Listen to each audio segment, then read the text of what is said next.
Hey, so this is the second part of my Comics Horror review from last week. I'm doing a bit different tonight. I've got a really bad eczema outbreak on my neck, so I won't be going in front of the camera. Just got to let it heal up. So last time it was a look at the DC haul, which was huge. So it's 2 weeks worth. So this time it's the indies and other publishers. Okay. So first up, we have the Goon. I think I might be the only person who ever talks about this comic. It's so good. If you're a fan of things like Hellboy and the art of Will Eisner, imagine those two merging together, and this is what you come up with. The art by Eric Powell is so beautiful. It's this nice, classic Eisnerish kind of art style, but with the horror tropes and sensibility of Hellboy, but with his tongue firmly in cheek. And yeah, it's a beautiful, beautiful comic. Not many comics you get in this like grey wash tone kind of style. I've never read the Goon before. I've always been interested, but I just never reached out and tried any of the other collections. So this is my first dip into the pond of the Goon, and I'm really enjoying it. I am going to most likely get the other collections eventually. And yeah, highly recommend this. 8 out of 10. Really good read. And apparently next issue is the fourth part of this storyline, but hopefully they'll bring some more out, that, if sales have been good enough. And then we have one of the consistently best comics on the stands, Conan the Barbarian. This is number 16, so it's by Jim Zub, of course, and Doug Braithwaite doing the artwork. And it's like the coda, the final part of the current storyline, which hinted at the Frost Giant's daughter. The artwork is just beautiful. I'm just skimming through because some of it is a bit adult, and YouTube's very prudish. They don't mind showing violence, but they don't like showing nudity because that's YouTube for you. But yeah, really, really enjoyed this story. Very satisfying conclusion. And yeah, Conan's still doing what Conan does best, which is tell rip-roaring good story.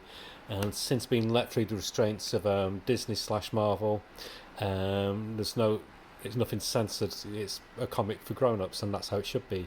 And yeah, 9 out of 10. Really enjoyed it. And another one which I'm really, really enjoying is Paranoid Gardens. This is book 4 of 6, I think. So it's by Gerard Way and Sean Simon, and artwork by Chris Weston, who came to prominence on 2000 AD, initially with Indigo Prime many, many, many years ago, and his artwork has matured so much since then. And after that, he did a lot of projects for Grant Morrison on Vertigo with Invisibles and The Filth, and he's also now come back to do quite a bit of stuff for 2000 AD again, namely quite a few standout Judge Dredd's tales. So this carries on the storyline, which is set in like this hospital for like superpowered beings, aliens, and other unexplained phenomenon, and it centers on this girl here. I've forgotten her name. Who's got these powers where she can sense things and heal people and stuff like this. I'm given a very vague outline because that's how you can do with this comic. It's very vague, but it's very, very readable. There's a lot of glare on my light. I'm sorry about this. It's very ad hoc tonight. But yeah, it's been a fun read. The artwork is some of the nicest artwork you can get in comics at the moment. And like I said, don't ask me to try and explain what's going on. I'm feeling silly. I've been amusing myself by singing daft songs. Teehee. If you want to join in. Alexa, stop. I do apologise for that. So, a nice little interruption by Alexa there. But I don't know what happened there. But yeah, fantastic. If you've not been buying it, I do recommend getting the collector's edition when it comes out, and I hope to do more. Hopefully it becomes a bit less, not convoluted, but a bit less vague. It's like the best that David Lynch it's like a comic written by David Lynch, to be honest. But I like David Lynch, so it tweaks and keeps my weird button pressed, so I'm happy about that. Yeah, 9 out of 10. Really fun comic. And next we have Rook Book 6 from Ghost Machine line of comics from Image, written by Jeff Johns, artwork by Jason Farbach, inks by Brandon Anderson, colours by Rob Lee. Really nice cardstock cover, $3.99. Very good quality paper, and the art is gorgeous.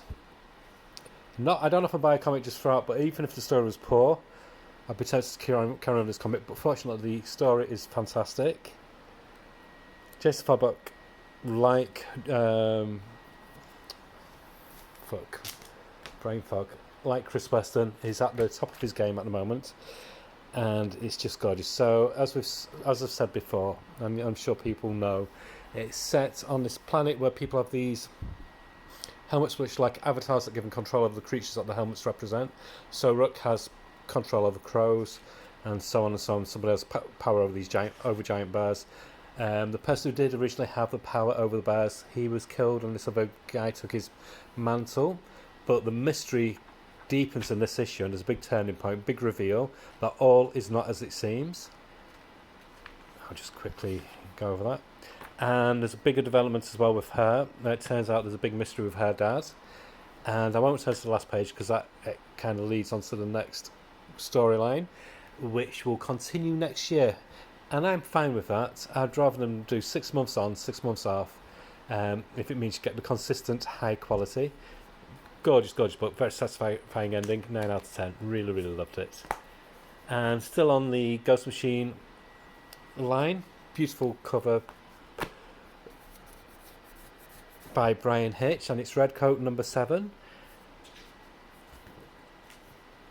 And for a comic where things do happen, but it is very much talking heads, but unlike, say, for example, the Ultimate Spider-Man comic recently, which was very much just talking heads, and he's done a lot with Ultimate Spider-Man like that, by Jonathan Hickman. This one isn't static.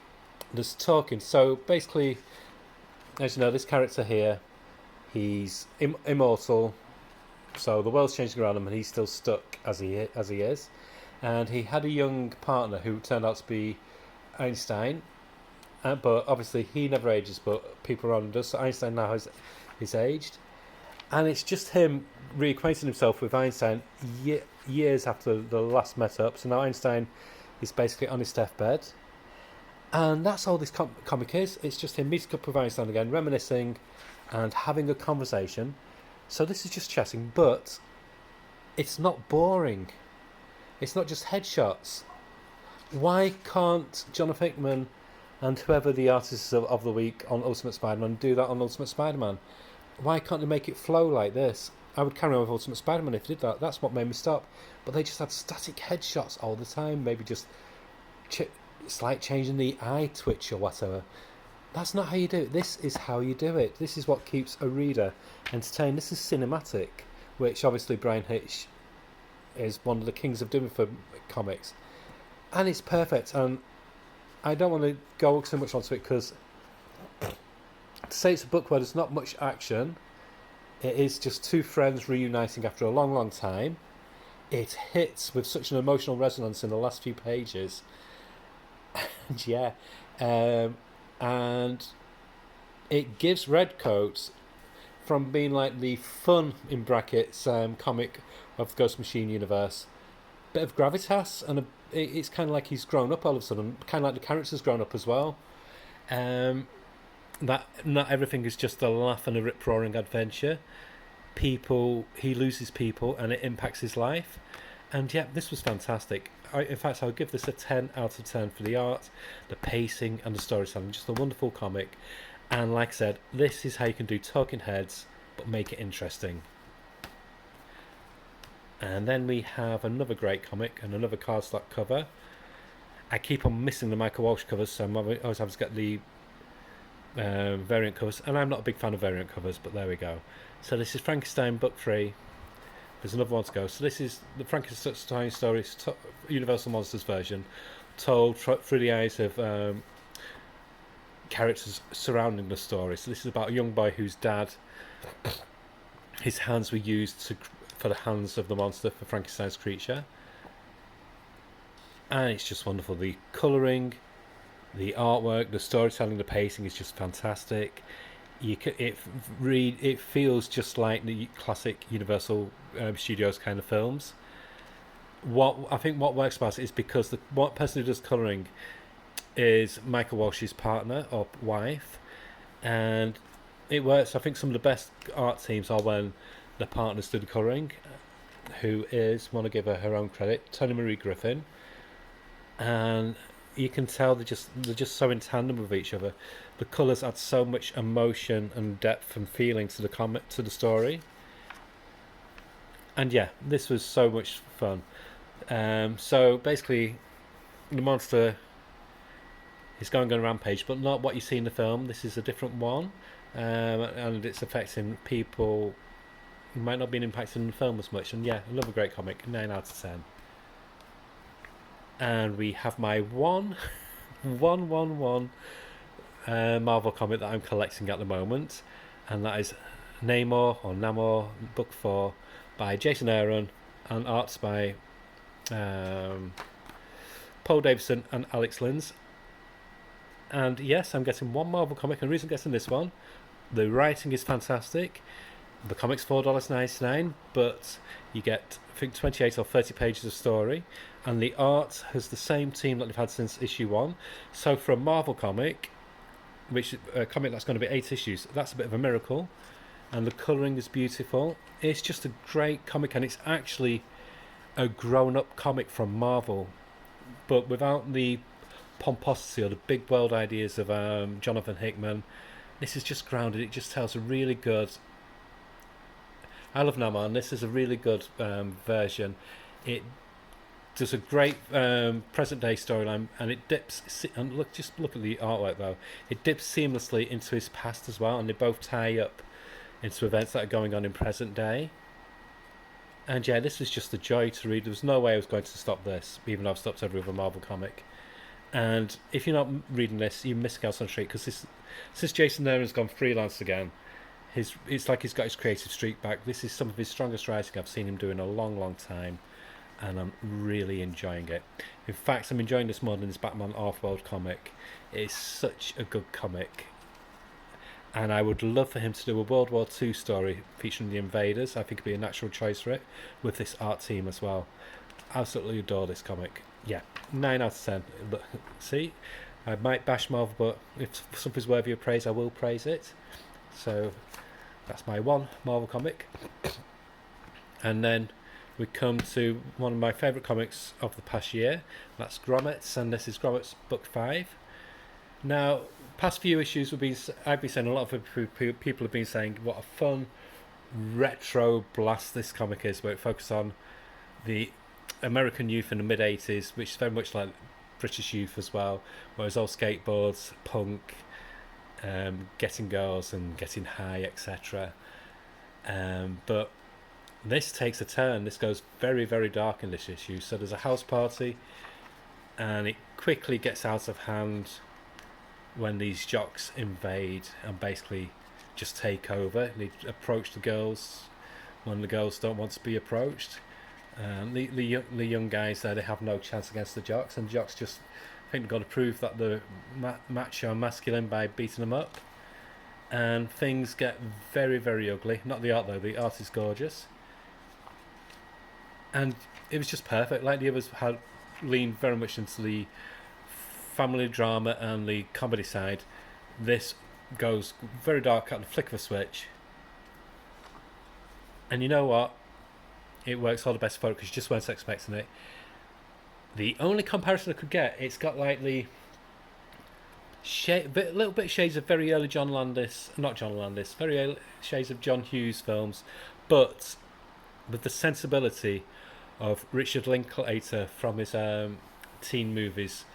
What he did, where the nostalgia was very much taken away a bit, and it showed that not everything was as rose tinted as a lot of American and Hollywood directors made out. This is what this does. It strips away the gloss of nostalgia and shows you that there's a dark side to it as well. And this was just perfect. So another 10 out of 10.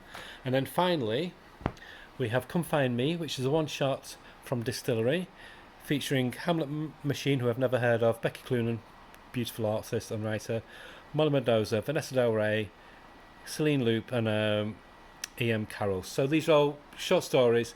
It's like a hybrid in tone of horror of gothic, southern noir, and folk horror. So for me, it was a mixed bag. I loved the first story. Can only flick through it because it's quite a bit of nudity. I adored the second story by Becky Cloonan. This was my favourite one.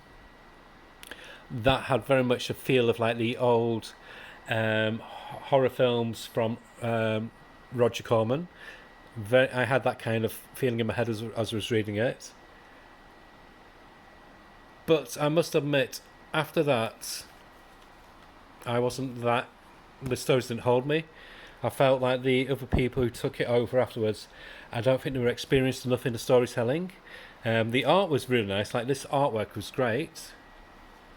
Do not ask me, though, what the story was about. I could not tell you. I don't know. The art was beautiful, but they lost me on the story. And it was only 4 pages. To lose me on 4 pages is quite an effort. And I've realised something about Vanessa Del Rey. I don't like her artwork. I've stopped the Brian Azzarello comic. I forgot what it's called now. The one about the death metal ones in Norway, whatever. But yeah, I've just realised. I just thought it was the smaller format of a comic, but even in the large format, I find the artwork very ugly. It just doesn't do anything for me. I'm not saying she's bad, not at all, but some artists you just don't gel with, and I don't know. It just feels lacking in a way. When you flip through to Becky Cloonan's artwork and then to her, there's a big change. And again, I found the story very slight. I predicted what was going to happen after the second page. And for a short story, the sting in the tail shouldn't be readily apparent. So yeah, I was just very... And this one, love the art style, very European in style. But do ask me what the story's about. Not got a fucking clue. I don't know. Very pretty to look at, beautiful colours, nice art style. But yeah, I don't know. Honestly don't know. And the final one, again, gorgeous art. Almost like an Edgar Allan Poe kind of thing, but again, don't know. So this is the first time I've not been that impressed with a distillery one. I could be in the Marinos, but it just didn't sit right with me. I don't know. Like I said, it was a book of two halves for me. The first half, really enjoyed. The second half, not at all. So I'm only going to give this a 5 out of 10, but it was a one-shot, and it's the first misfire, for me personally, of a distillery title, but I'm still loving it, the distillery. So that's it. Sometime this week I'll do a look at my cherry pick favourites of the titles coming out in previews in January. Okay, bye.